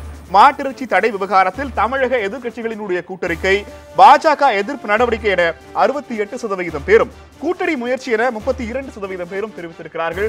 தொடர்ச்சியாக பாஜகவினுடைய நடவடிக்கைகளுக்கு தமிழக அரசியல் கட்சிகள் ஒன்று கூடுவதாகவே நியூஸ் 7 தமிழ் ட்விட்டர் நேயர்கள் தெரிவித்திருக்கிறார்கள். நம்ம நிகழ்ச்சி நிறைவு செய்ய வேண்டிய நேரம் செல்ல பிறந்தகை. இந்த நேயருடைய கருத்து உங்க பதில். இது வந்து கூட்டணிக்கான அச்சாரம் கிடையாது, பிஜேபிக்கான எதிரான செயல் திட்டம், மக்களுக்கு எதிரான திட்டம். இப்ப பிஜேபியில இருந்து சொன்னார் நாங்க மாட்டு இறைச்சியை சாப்பிட வேணாம்னு சொல்ல. மேகாலயால பெர்னார்ட் மார்க் என்றவர் அவங்க தலைவர் சொல்லியிருக்காரு, இந்த சட்டமோ இந்த அறிக்கை எங்களை கட்டுப்படுத்தாத, நாங்க எல்லாம் மேகாலயால மாட்டு இறைச்சி சாப்பிடுறோம் அப்படின்னு பிஜேபி தலைவர் சொல்றாரு. இதே மாதிரி 2003ஆவது ஆண்டுல செல்வி ஜெயலலிதா அவர்கள் முதலமைச்சராக இருக்கும்போது இதே கொண்டு வந்தாங்க, ஆடு வெட்டக்கூடாது கோழி வெட்டக்கூடாதுன்னு. 2004 40 தொகுதியிலையும் தமிழ்நாடு 39, பாண்டிச்சேரி 1 உட்பட 40 படுதோல்வி அடைஞ்சாங்க. அதுக்கு பிறகு என்ன பண்ணிட்டாங்க, இதை திரும்ப பெற்றாங்க, நாங்கள் செய்த தவறு அப்படின்ட்டு. அதே தான் இப்பவும் வரப்போது பிஜேபிக்கும், இங்க இருக்கிற அதை வேடிக்கை பார்க்கின்ற அதிமுகவுக்கும். சிந்தன், இது கூட்டணி முயற்சி இல்லை, வெறும் எதிர்ப்பு நடவடிக்கையை மட்டும் நாங்க நம்பலாம். இது இறுதி கருத்து கேட்குறீங்களா இல்லை? இறுதி கருத்து. அதாவது இன்றைக்கு இந்தியாவில் 30,000 விவசாயிகள், 36,000 விவசாயிகள் கடந்த 3 ஆண்டுல இறந்திருக்காங்க. ஒரு நாளைக்கு 32 சூசைட் நடக்குது. இந்த 3 ஆண்டு ஆட்சியில் என்ன செய்தீர்கள் என்று கேள்வி கேட்க வேண்டிய ஒரு நாளைக்கு 32 சூசைட்ஸ் நோட் தட் பாயிண்ட். எங்க இருந்து இந்த ஸ்டாட்டிஸ்டிக்ஸ் வாங்குனீங்க? நான் என்ன சோர்ஸ்? ஒரு ஃபேக்ட் ஒரு மக்களுக்கு பதிவு பண்றம்போது இந்த மாதிரி இஷ்டத்துக்கு we cannot say. இல்ல நான் கண்டிப்பா நான் பேசும்போது ஒரு தகவல் விவசாயி தவறாக இருந்தால் நான் கேக்குறேன் நீங்க அவருக்கு பதில் சொல்லும்போது கேள்வி கேளுங்க. அவர் பேசுறது சார் அவர் பேச அனுமதிக்கு பாருங்க. சோர்ஸ் சொல்லுங்க, நாங்களும் போய் பார்த்துட்டு வந்துறோம். கண்டிப்பா NCRB தான். நான் வந்து உங்களுக்கு சோர்ஸ் எடுத்து கொடுக்கிறேன். தமிழ்நாட்டுல எங்க 30 தமிழ்நாடு எங்க சார் சொன்னா? நான் இந்தியா முழுக்க பேசிக்கிட்டு இருக்கேன். 32 விவசாயிகள் இந்திய அளவுல தமிழ்நாடு இந்தியா முழுக்க நான் பேசிக்கிட்டு இருக்கேன் சார். நான் இந்தியா 3 வருஷமா அதே NCRB சொல்லிருக்காங்க farmer suicide கிளாசிஃபை பண்றதே கஷ்டம்னு. ஆமா கண்டிப்பா கஷ்டம். 11,000 தலைவர் டிவைட் ஆக வேண்டாம். இது வந்து வெறும் கூட்டணிக்கான முயற்சி அல்ல, எதிர்க்கட்சிகளினுடைய பாஜக எதிர்ப்பு நடவடிக்கை. அப்படிதானே? பாஜக 3 ஆண்டுகளாக தன்னுடைய ஆட்சியில பல துறைகளில் தோல்வி அடைஞ்சிருக்காங்க. அந்த விஷயத்தை விவாதிக்க வேண்டிய நேரத்தில் இப்படி ஒரு நோட்டிபிகேஷன், இவங்க சொன்ன மாதிரி பசுமாடு மட்டுமல்ல எருமை கன்று என்று எல்லாவற்றையும் கொண்டு வந்து இந்த கால்நடை வளர்ப்பு துறையிலேயே ஒரு முக்கியமான துறையை பாதிச்சிருக்காங்க. எனவே இந்த விஷயத்தை மக்கள் சரியாக எடுத்துக்கொண்டிருக்கிறார்கள் என்பதை ட்விட்டர் வாக்களிப்பு காட்டுதுன்னு நான். ஸ்ரீனிவாசன், உங்களது நிறைவு கருத்தை முன்வைக்கலாம் சுருக்கமாக. நெல்சன் அவர்கள் ஒரு விஷயத்தை நீங்கள் திருத்தம் செய்து கொண்டால் நான் மகிழ்ச்சி அடைவேன். திரும்ப திரும்ப இந்த மாட்டிறைச்சிக்கான தடை தடை தடை என்று நீங்களே சொல்கிறீங்க, நாங்கள் திரும்ப திரும்ப சொல்கிறோம் இது மாட்டிறைச்சிக்கான தடை இல்லை. நியூஸ் 7 ஊடகம் கூட நீங்கள் அதை திருத்தி கொண்டால் நல்லது. இது மாடுகள் விற்பனையை ஒழுங்கு செய்கிற நெறிமுறைப்படுத்துகிற ஒரு சட்டம் தானே தவிர தடை இல்லை. சமந்த் அவர்கள் சொன்ன ஒரு விஷயத்தை நான் ஒத்துக்கொள்கிறேன். இன்னும் இந்த விஷயத்தை மத்திய அரசாங்கம் மக்கள்கிட்ட இன்னும் நன்றாக எடுத்து சொல்லியிருக்கலாம். அதை பாரதிய ஜனதா கட்சியும் இப்போது சொல்லி கொண்டு தான் இருக்கிறார்கள். ஃபார்ம் டு ஸ்லாட்டர் ஹவுஸ் என்கிற எந்த விஷயத்தையும் இந்த அரசாங்கம் தடை செய்யவில்லை. ஃபார்ம்ல இருந்து மார்க்கெட்டு போய் மார்க்கெட்ல இருந்து ஸ்லாட்டர் ஹவுஸ் போறது தான் இந்த அரசாங்கம் நெறிமுறைப்படுத்தியிருக்கிறதே தவிர விவசாயிகளிடமிருந்து நேரடியாக அது இறைச்சி கூடத்துக்கு போவதில் இது எந்த விதமான தடையும் இல்லை. மாட்டிறைச்சி யார் வேண்டுமானாலும் சாப்பிடலாம். வடகிழக்கு மாகாணங்களில் ஆடு கோழிலாம் கிடையாது, அங்கே எப்பயுமே மாட்டிறைச்சி தான் சாப்பிடுவாங்க. அங்கேனா ஆடு இல்லை இங்கே. அதனால எப்போதும் பிஜேபி ஆட்சி செய்கிற மாநிலங்களில் கூட பல இடங்களில் மாட்டுக்கறி சாப்பிடுகிறார்கள். ஆனால் நாடு முழுக்க பசுவதைக்கும் தடை சட்டம் இருக்கிறது. அரசியல் சாசன சட்டத்தில் பசுவதை தடை செய்யப்பட்டிருக்கிறது. அரசியல் சாசன சட்டத்தை எழுதினவங்களாம் பிஜேபி காரங்க இல்லை. இந்த பின்னணியும் புரிந்து கொண்டு இந்த விஷயத்தை கையாள வேண்டும் என்று நான் பிஜேபி சார்பாக கேட்டுக்கொள்கிறேன். அதாவது 2004 2014 வரை இருந்த மத்தியில் இருந்த காங்கிரஸ் கூட்டணியில் திமுகவோட சேர்ந்ததுனால, ஊழல் பேர் வழிகளோட சேர்ந்ததுனால தான் 2014 நாங்கள் அதிமுக இந்தியாவிலேயே பெரிய 3வது கட்சியாக பாராளுமன்றத்தில் இருக்கிறோம். 40 தொகுதியோட சேர்ந்து தோல்வி அடைஞ்சு ஒரு ஆளுங்கட்சியோட கேவலமாக போனது திமுகவோட. அதனால இன்னும் அந்த கட்சியோட சேர்ந்து அழியாதீங்கன்னு சொல்கிறேன். ஓகே சார், உங்களோட நிறைவு கருத்து. இல்லை, அதாவது நாட்டுக்கு முன் எவ்வளோ முக்கியமான பிரச்சனைகள் இருக்குது. அந்த பிரச்சனைகள் பற்றி நம்ம எவ்வளோ, அதாவது அரசாங்கத்து தரப்பாகவும் சொல்கிறேன், அரசு வந்து எவ்வளவோ ஒரு டிபேட், என்ன ஒரு சுகாதாரத்துறை எப்படி இம்ப்ரூவ் பண்ணணும், எஜுகேஷன் எப்படி இம்ப்ரூவ் பண்ணணும், இதெல்லாம் பார்த்துட்டு இருக்கும்போது இந்த மாதிரி ஒரு தேவையற்ற ஒரு மக்கள் சாப்பிட்டுட்டு இருக்காங்க. அதை ரெகுலேஷன் பண்ணுறீங்க, தாராளமாக ரெகுலேட் பண்ணுங்க. ஆனால் ரெகுலேட் பண்ணும்போது அதை கிளியராக கம்யூனிகேட் பண்ணி ப்ராக்டிக்கலாகவும் இருக்கணும். ஒரு விஷயம் வந்து நடக்க முடியாத ஒரு 90% மக்கள் இந்த துறையில் இருக்கிறவங்களை பாதிக்கும்படி ஒரு மாற்றத்தை கொண்டு வரும்போது அதை பத்தி கொஞ்சம் யோசிக்க வேண்டாமா? அதை பத்தி ஒரு விவாதம் இருக்க வேண்டாமா? ஸோ நிச்சயமா வந்து மத்திய அரசு இந்த ஒரு தாட்லெஸ்ஸா வந்து இது செஞ்சிருக்கிறாங்க. அதுக்கு வந்து ஒரு தடை வந்திருக்கு. அட்லீஸ்ட் இப்போவாவது சில மாறுதல்களை கொண்டு வந்து ஒரு பிராக்டிக்கல் ஆப்ஷனாக இது ரெகுலேஷன், அதாவது சேஃப்டி இருக்கணும், குரூவல்ட்டி இருக்கக்கூடாது, இதெல்லாம் நல்ல நோக்கம். ஆனா இந்த மாதிரி ஒரு அறிவிப்பு மூலமாக நடக்கிறது வந்து சரியான முறை அல்ல. இறைச்சிக்காக மாடுகளை சந்தைகளில் விற்பதற்கு தடை விதித்த மத்திய அரசுடைய நடவடிக்கைக்கு எதிர்ப்பு தெரிவித்து தமிழக எதிர்க்கட்சிகள் சேர்ந்து வெளியிட்டிருக்கிற கூட்டறிக்கை என்பது எதை காட்டுகிறது என்பது குறித்த ஒரு நீண்ட நெடிய விவாதத்தில் பல கோகங்களோடும் பல சந்தேகங்களோடும் பல விளக்கங்களோடும் நம்மோடு பங்கெடுத்த 5 பேருக்கும் கேள்வி நேரம் அந்த மனமார்ந்த நன்றியை தெரிவித்துக் கொள்கிறது. இன்னும் ஒரு சந்திக்கலாம். நன்றி, வணக்கம்.